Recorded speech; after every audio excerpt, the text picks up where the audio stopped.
A workshop to introduce the second edition of the Khalid bin Hamad Artificial Intelligence Innovation Award was held at Bahrain Polytechnic. Well, in the beginning, we'd like to take this opportunity to thank His Highness for his continuous support for his initiative. Last year we had a huge turnout, and this year we're hoping for a bigger one. The difference from last year is that we've taken the opportunity to invite students from the GCC countries, and that will be beneficial to the competition itself. It's also an opportunity for students to exchange experiences. And the objective of the competition itself is to allow our students, or to allow students in general, to work with the latest technologies used in the market in innovating real-life or finding solutions for real-life problems in the workplace or in society in general. And we hope with the competition this year that we have something new invented here in Bahrain. There are obviously lots of prizes, and there's also an opportunity for the winning team to attend the Imagine Cup that's held in the United States. The goals of this competition are very wide-ranging, and it's very important that we understand the impact it's going to have. It is crucial to pick the right talent at the right age. Imagine if you have a pool of resources that are technologically aware, that are very creative, that are working on projects. Imagine the impact that can be generated out of this kind of initiative. As a corporate, we are very, very enthusiastic about finding these resources, supporting them, and onboarding them within our company.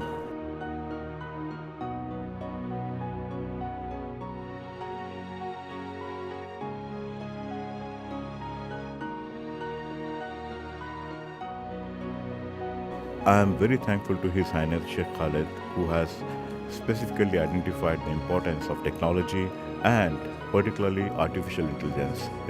The impact of AI is going to be wide-ranging. It's going to impact our lifestyles, it's going to impact our behavior, it's going to impact the socio-economic equations of our society.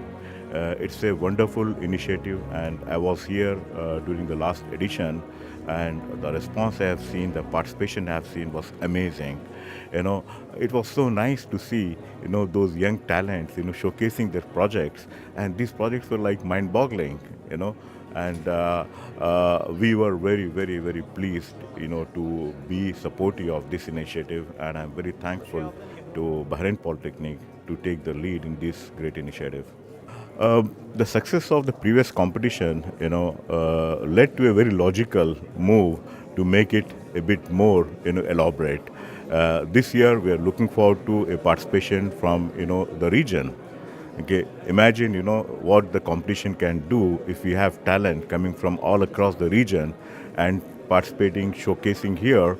It will be a very good learning experience, not only to the student community, but again to companies like us. Okay, and also to take those ideas, make them commercially viable. The event's Let's Innovate the Future was attended by information technology professors and artificial intelligence enthusiasts. They were briefed about the second edition of the competition to be held in March and the registration criteria. Yeah, the support of Sheikh Ali to this competition is really significant. He really helped us not only in organizing the event with the support of his office, but also in creating awareness and being recognized nationally and internationally as well.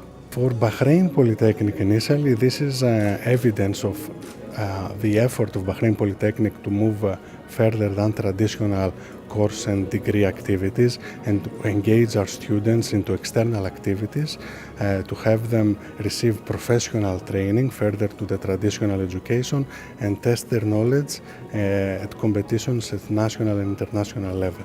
I think this year we have done a better job at organizing the event. We have received more interest in participation of the event. I think the participation today here shows that we will have many more participants from the high school level. We have also already conducted a lot of training for our students, so we believe that the projects this year will be of highest caliber. The initiative aims to qualify students to use technology tools and applications in serving community and fulfilling the work market needs as part of Bahrain's vision of 2030.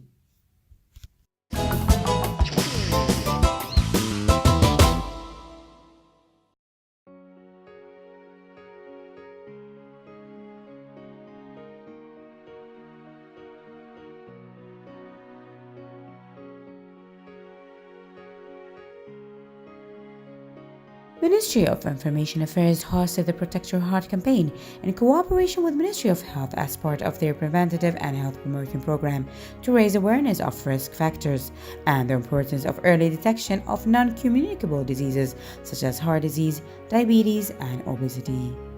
Protect Your Heart campaign is one of the initiatives for Ministry of Health for the early detection of the diseases, the non-communicable disease such as diabetes, hypertension, hyperlipidemia, which ended with the ischemic heart disease.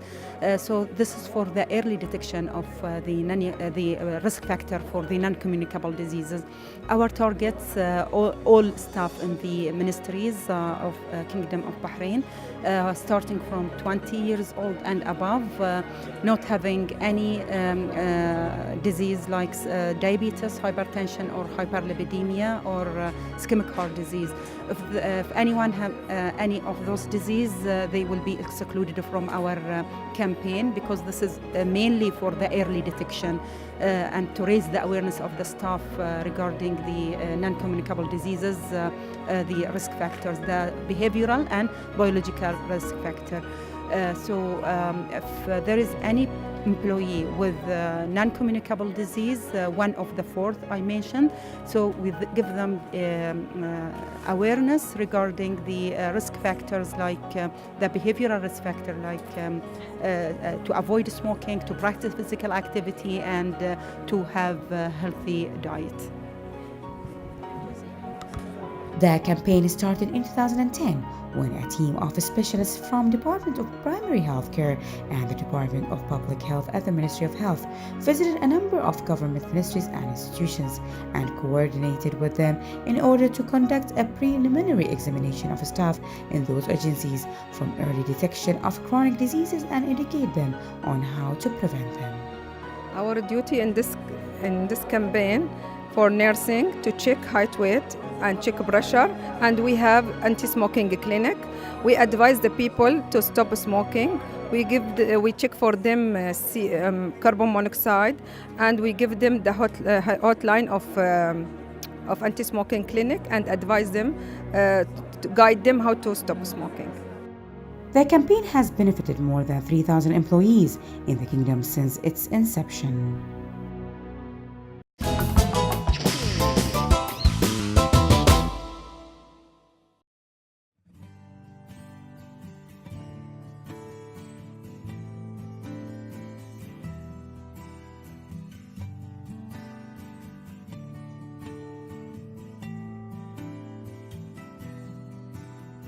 The Information and E-Government Authority (IGA) has submitted the first identity card ID to the father of Sultan, the first Bahraini newborn baby to receive such a developed ID card within the first phase, which is restricted to the 2019 newborn citizens only.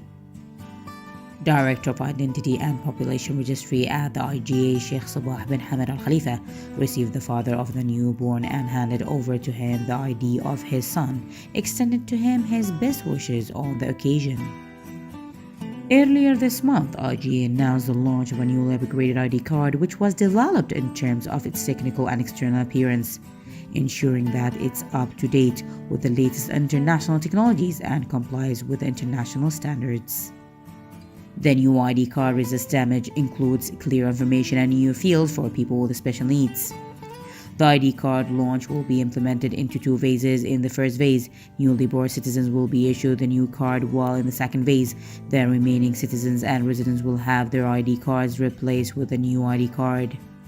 In the meantime, citizens and residents can continue using the existing cards. Bahrain qualified for the AFC Asian Cup UAE 2019 knockout phase after a last-minute Jamal Rashid penalty helped them seal a narrow 1-0 win over India. Bahrain's hard-fought victory earned them the 3 points they needed to qualify Group A after their promising draw against host UAE was compromised by a shock 0-1 defeat against Thailand. In the other group match, the UAE drew 1-1 with Thailand to end at the top with 5 points, followed by Bahrain with 4 points. Thailand also needed their 3 fixtures with 4 points, but their heavy defeat against India cost them the second place. Bahrain Authority for Culture and Equities (BACA) President Sheikh Hamad bin Mohammed Al Khalifa received former Arab Monetary Fund (AMF) Chairman Board Member of Blom Bank Dr. Jasmine Mannai. BACA chief welcomed Dr. Jasmine Mannai and briefed him about culture activities, shedding light on the special programs which will highlight Bahrain's achievements over more than a century from a jubilee to another. Dr. Al-Mannai stressed the importance of cultural programs which rank Bahrain among pioneering countries. He hailed BACA achievements and strenuous efforts which contribute to promoting cultural tourism. The Parliamentary Studies and Training Center at the Representatives Council Secretariat General received a delegation from Secretariat General of the Senate of Pakistan. The meeting is part of cooperation plans with international parliaments to develop administrative and human skills. It is also in line with the directives of the Representatives Council Speaker Fawzia bint Abdullah Zainal to develop the human cadre and inform international delegations about the parliamentary experience in Bahrain.